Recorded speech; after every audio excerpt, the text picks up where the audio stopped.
Good. Good afternoon, everyone. My name is Jeff Cooper, Health Commissioner at Public Health, Dayton, Montgomery County. Thank you for being here today. We're also joined today by Mayor Nan Whaley from the City of Dayton and Sarah Hackenbrack, President and CEO of the Greater Dayton Area Hospital Association. So obviously the numbers continue to increase globally and nationally. Almost 500,000 cases globally now of COVID-19 disease. Over 175 countries, close to 23,000 lives. Nationally, over 68,000 individuals, Americans, have been diagnosed, confirmed cases of COVID-19. Over 994 deaths reported. Ohio, we are at 867 confirmed cases. 60 of our 88 counties now have a confirmed case, and unfortunately 15 Ohioans have died. 145 of those individuals are healthcare workers. 223 of those individuals have required hospitalization, 91 actually in an intensive care unit. So to date, 17,316 tests have been performed in Ohio. For Montgomery County, we are at 15 confirmed cases, 9 females ages 25 through 71, 7 males ages 19 through 68. 3 of those individuals are hospitalized. But we know that as a state and as a community, we have far more than the 17,000 far more than the 867 confirmed cases, because we have a lag time from private labs reporting their data. So clearly, we have more cases than are being reported. So when you review, and Dr. Acton talked about this today at the Governor's News Conference, when you review Ohio's epidemic curve, it does demonstrate that currently our social distancing is helping. And that's really good news. It's helpful, because it's helping to extend the limited supply of personal protective equipment that we have available for healthcare workers, fire EMS personnel, and law enforcement personnel. And it's also allowing us to have our hospital capacity currently meet the demand in terms of beds and ventilators. So social distancing buys us the time to make sure that our community can continue to meet that demand. Although I think we all listened to the Governor's News Conference today, and we heard some pretty disturbing, pretty alarming figures from Director Acton. Remember, we're estimating that 40 to 70% of the population will be infected by this virus. So for Ohio, that's 4.7 to 8.2 million Ohioans. And for Montgomery County, that's 212,000 to 372,000 Montgomery County citizens that will be infected with this virus. Perhaps most disturbing, Director Acton informed us today that as we move towards the peak of this, and as this virus continues to spread, we should anticipate approximately 6,000 to 8,000 new cases per day throughout Ohio. So let's do the math real quickly. For Montgomery County, we have about 4.5% of the state's population. That would mean between 270 to 360 new cases per day. And I think everyone realizes that's a surge that we don't want to see. That's something that is going to tax our community, this state, and this country. So there's a reason we have the governor's stay-at-home order. And we have to continue our social distancing measures. I think it's important, even though we've all read the order, I believe it's important at this time to reinforce to citizens, stay at home. However, yes, we can leave for essential activities, but beyond essential, no, stay at home. So for your health and safety, yes, you could leave the home. Necessary supplies and services, yes, you can leave your home. Yes, it's okay to go outdoors. Certain types of work, and we all understand what those are. That's essential business and operations. And then, yes, obviously, you can leave your home to take care of others, including pets. Beyond that, stay at home. This is nothing to mess around with. We're talking about a pandemic with potential for severe and critical disease to those who are most vulnerable. Now, regarding the order, there are a lot of questions, and they continue to come in on our information line, almost to the point where it's impossible at times to keep up. So, and everyone wants clarification regarding the language in that order. So we're going to start echoing the statements made by the governor and the lieutenant governor. And they say this every day. The order has plain language. It's clear what is and what is not an essential business or operation.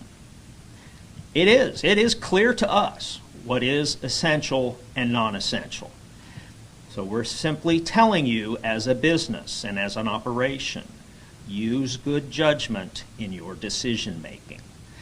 There's a lot of information out there. It's in the order, as well as new guidelines from the Centers for Disease Control and Prevention, and the Occupational Safety and Health Administration has just released a guidance document for employers. We will place both of those on our website for both you and your employees to view. Build your documentation.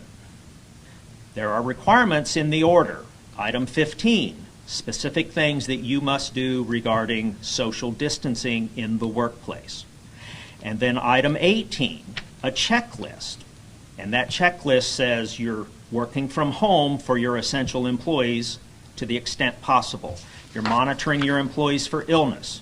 You have updated your sick leave policies. You have a policy in place in terms of ill individuals returning to work after their illness. You're cleaning your surfaces. You have hand sanitizer and hand washing supplies available. You're avoiding congregate locations, and you're adhering to social distancing. You must comply with those requirements.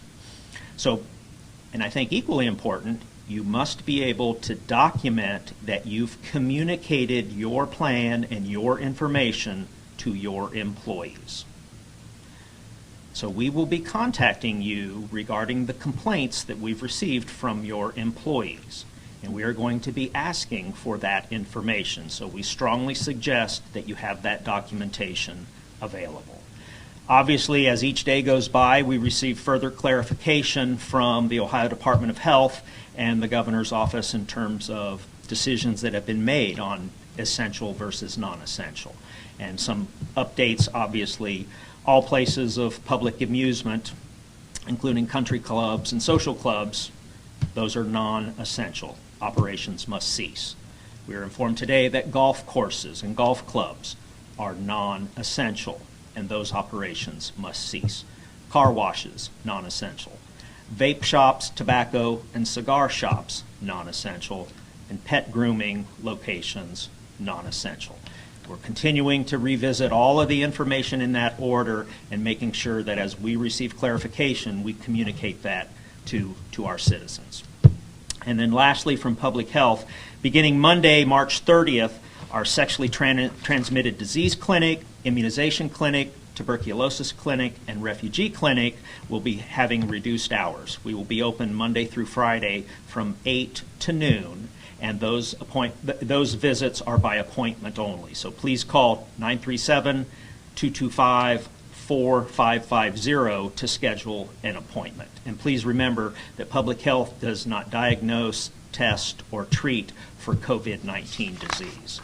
And then lastly, our public health information line is always available. The number is 225-6217. It's open from 8 to 6 Monday through Friday, and Saturday to Sunday 10 to 6. And with that, I'd like to welcome Mayor Whaley to the podium. Thank you, Commissioner. Tori, is this working today or no? I can put it on this. Perhaps that will help. We're so technical here. Better? We'll try that. Good afternoon, everyone. Thank you, Commissioner Cooper. Thank you for your extended hours on the 225-6217 number for issues, particularly if folks aren't following the guidelines of social distance at work. We appreciate your guys' leadership as we continue to make sure that people follow this important order. We're going to talk about a couple things today. First, we noticed the weather is really nice, and we're really glad everybody is going out and getting fresh air. What we're not okay with is people congregating in the parks. The City of Dayton has allowed the parks to remain open so people can walk through the parks, not to have group parties at the parks, not to play basketball at the parks, and not to be on playground equipment. Okay, the reason why is we cannot have contact with each other because that is what spreads this virus. So that's the reason why we have the playground equipment closed. We don't know who's touched the playground equipment, so we can't keep on cleaning it regularly. Please stay off playground equipment. As I said last week, I know it's difficult for this community not to play basketball. Do not play basketball. I know it's great weather. This is the time where we're in the parks to play basketball. Do not play basketball. We are enforcing this with police. Do not play basketball. So we want to encourage everyone what to do. Take a bike ride. Use the 400 miles of connected paved trail that we have in this region, the largest in the country.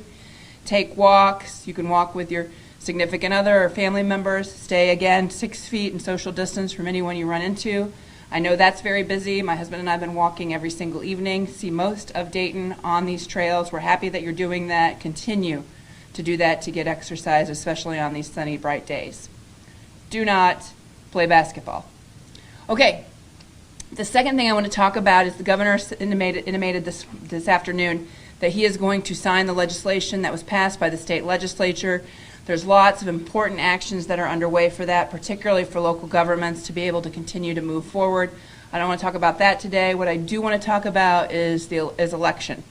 So here's how the election will work. Number one, if you voted early before March 17th, you're good, your vote's in the bank, your vote will be counted, you don't need to do anything. The state will send out a postcard with the details that I'm about ready to explain to every single Ohioan. Even if you voted or not voted, you're going to get that postcard. But if you've already voted, you don't need to pay attention to any of this. You've already voted, you're done. Okay, if you have not voted, you need to go to the Montgomery County Board of Elections website and print off an absentee request form. Or you can call the Board of Elections. They are open from 8 a.m. to 4 p.m. At 937-225-5656. You can call them and request an absentee request form. So you can either print that form off online by going to their website or calling and having one mailed to you. Fill out that form. It asks questions like your name, your driver's license number. It will also say the date of the election. Put March 17th, 2020 in that form. Then you also have to say what kind of ballot you want, whether you want a Democrat ballot, a Republican ballot, or an issues-only ballot. Those are the things you have to fill out. Of course, sign it, send it back to the Board of Elections. The Board of Elections then will send you your ballot. That's when you get to vote. Fill out your ballot, mail it back to the Board of Elections by a stamp date of April 27th by the post office, or you can drop it off by Tuesday, April 28th at the county building at 451 West 3rd Street. They will have curbside drop-off there as well. Okay, we're going to put all this information as well up on different media sites, social media sites. You'll get a postcard explaining that. But this is a pretty fast timeline if you think about you have to do 2 things in the mail here. So we want people to take action on this very quickly if they have not already voted. Those are the things we have today. How to vote, and I know this is difficult, Daytonians, do not play basketball. I want to just say how much I appreciate public health extending their hours for the call center. Other public health groups across the state I know are not being as aggressive on this. I think this is efforts, again, that we are working to flatten the curve. What we're really asking people here is not to think of ways that they can get around this rule, but think of the ways they are thoughtful about keeping us safe. This isn't something that we want you to skirt. This is something we want you to think about safety. We're trying to save lives here, flatten this curve, and make sure our hospitals do not get overwhelmed. It is coming very, very soon to this community. You can see the numbers in Ohio starting to spike. Thank you all for what you're doing, and I will pass it off to Sarah Hackenbruck from Gadaha. Thanks. All right, good afternoon, everyone. Thank you, Health Commissioner. Thank you, Mayor. I think that's wonderful advice to get out with your loved ones and take a walk this afternoon. I encourage you to take advantage of this beautiful fresh air and do so safely at a safe distance, 6 feet away from other people that you may not normally come in contact with. Our hospitals and our community as a whole have been overwhelmed by the generosity and the community support that has been offered during this challenging time for our region. And in partnership with the GDAHA and our member hospitals, Public Health Dayton and Montgomery County, and the Montgomery County Emergency Management Agency, we have established a single site for donations that can be contributed to help our community's healthcare entities make it through this challenging time that we know is ahead of us. We are actively going to be collecting supplies. We are going to be collecting completed homemade masks, sewing supplies, as well as PPE, that personal protective equipment that our area healthcare workers desperately need, that area businesses can donate to this cause. The homemade medical masks that we are seeking, we will have information circulated with the media as well as shared on our social media sites and our hospital sites regarding a specific pattern and instruction for the surgical mask that we need extras of in this community. That is not an excuse to go out and buy new materials or make a run to Walmart or Joann Fabrics. We're looking for those sewers and those crafters who already have a supply of fabric and elastic and materials at home that would like something that they can do creatively at home during the 2-week isolation that we are under in Ohio. Masks that are created can be donated in plastic bags no larger than 13 gallons. They should be closed and tied when dropped off at the regional storage site. Again, we will provide the pattern as well as additional instructions and information through GDAHA's social media sites, as well as circulated with our media partners. We also have a stockpile of N95 masks, and we are actively seeking 1/4 inch elastic to repair the elastic bands on our stockpile of N95 masks. It is absolutely critical that we get those supplies repaired and out to our area healthcare partners so that they can be ready for what is coming ahead of them with the coronavirus. Any of those sewing supplies, the 1/4 inch elastic as well as thread, can be donated in gallon-sized baggies to the donation site, and we will accept them as long as they're closed and sealed. On Monday, March 23rd, you may have also heard from Montgomery County and our Board of County Commissioners who requested supplies of PPE from our business community. That PPE, those are the items where it's the surgical masks, the respirators, the nitrile gloves, the aprons, the gowns, and face shields that we are going to actively need on the front lines of this crisis. And so if you are a business in the community and you are interested and able to donate to us as a community, we are going to be accepting those donations, a pallet size or larger. You would be able to contact the St. Vincent de Paul Community Store Center at 937-425-0592 to ensure that you can schedule a time with them to donate those materials if you have a pallet-sized donation of those PPE equipment or larger. If you have less than a pallet size, but you have closed boxes, unused, unopened boxes of PPE, we would also greatly accept those between the hours of 8 a.m. and 4 p.m. at the St. Vincent de Paul Center in the community store. Again, that shared donation site that we've established for the surgical masks that can be made at home, the sewing equipment and supplies, and the PPE that area businesses can donate, that is the St. Vincent de Paul Community Store location, located on 945 South Edwin C. Moses Drive. The hours are going to be Monday through Friday from 8 a.m. to 4 p.m. When we receive those materials at our regional drop site in partnership with the Emergency Management Agency and Public Health, we will take the responsibility of collecting those homemade medical masks so that we can launder them, sanitize them, and then distribute them to the area healthcare providers in the community to ensure that we are ready in the event that supply lines and the resupply of surgical masks do not come through into our community. Our regional partners are examples of hospitals, nursing homes, fire, EMS, first responders who are going to be on the front lines of this crisis and need to be ensured that they are prepared for what is coming. We are incredibly grateful for your support and appreciative of your willingness to reach out to public health and to the EMA and to our hospitals to offer your support. And so today we wanted to provide you with clear guidance on where you can donate supplies and the types of materials that we are looking for. Thank you.